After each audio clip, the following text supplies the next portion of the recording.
ফোনের মধ্যে সবচাইতে বেশি ব্যবহৃত অ্যাপস এর মধ্যে আমার মনে হয় ফোনের কিবোর্ডটাই সবচাইতে বেশি ব্যবহার করা।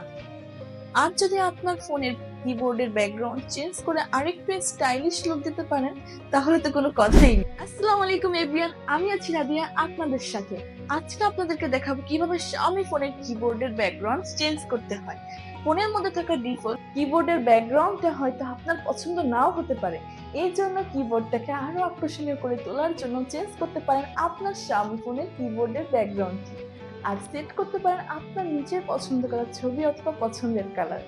এটি সেট আপ করা খুবই সহজ। তো চলুন দেখে আসি কিভাবে চেঞ্জ করবেন। প্রথমে আমরা সেটিংসে চলে যাব, দেন আমরা এডিশনাল সেটিংসে ঢুকবো, language and input, manage keyboards, ডিবোর্ডে চলে যাব, থিমে ক্লিক করব। সো গাইস, এখানে আপনারা আপনার পছন্দ মতো কিবোর্ডের background colours, pictures and wallpaper গুলি পেয়ে যাবেন। তো ডিফল্ট কিবোর্ডে আমরা এখন ক্লিক করলাম, যেটা আপনার ফোনে আগেই ছিল। তো এইটা তো অ্যাপ্লাই করা হবে না। তো সিস্টেম অটো, যেটা আপনার দিনের বেলা হোয়াইট ব্যাকগ্রাউন্ড এন্ড রাতের বেলা ব্ল্যাক ব্যাকগ্রাউন্ডই পেয়ে যাবেন। তো আপনাদের মন চাইলে অ্যাপ্লাই করে নিতে পারেন। তো এখানে আরো কালারস আছে। সাপোজ আমি রেড কালারটা চুজ করলাম, তো আপনাদেরও পছন্দ মতো কালারস এখানে আপনারা চয়েস করে নিতে পারেন। এখানে আর ওয়ালপেপার আছে, যেটা আপনার ভালো লাগে সেটাই আপনি ডাউনলোড করে অ্যাপ্লাই করতে পারেন। তো এখানে আমি এটা ডাউনলোড করে দিচ্ছি। ওকে, আমাদের অ্যাপ্লাই করলে আপনারা অ্যাপ্লাই করতে পারেন। তো আপনাদের ভালো লাগলে আপনারা অ্যাপ্লাই করতে পারেন। এখানে light gradient and dark gradient কালারগুলো আপনারা পেয়ে যাবেন।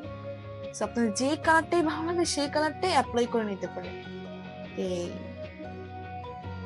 সো যদি আপনাদের কিবোর্ডের ব্যাকগ্রাউন্ড এখানে একটিও ভালো না লাগে, তাহলে আপনারা গ্যালারি থেকে আপনাদের পছন্দ মতো কালার চয়েস করে নিতে পারেন। তো প্রথমে আপনারা প্লাসে ক্লিক করব। এই যে আমাদের গ্যালারি চলে এসেছে। তো এখানে আমি একটা পিকচার্স ক্লিক করলাম। তো নেক্সট, অ্যাডজাস্ট ব্রাইটনেস, কমিয়ে বাড়িয়ে আপনারা দুটোই করে নিতে পারেন। আমি একটু বাড়িয়ে দিলাম। ডান, অ্যাপ্লাই। অবশ্যই কিন্তু অ্যাপ্লাই করে নিতে হবে।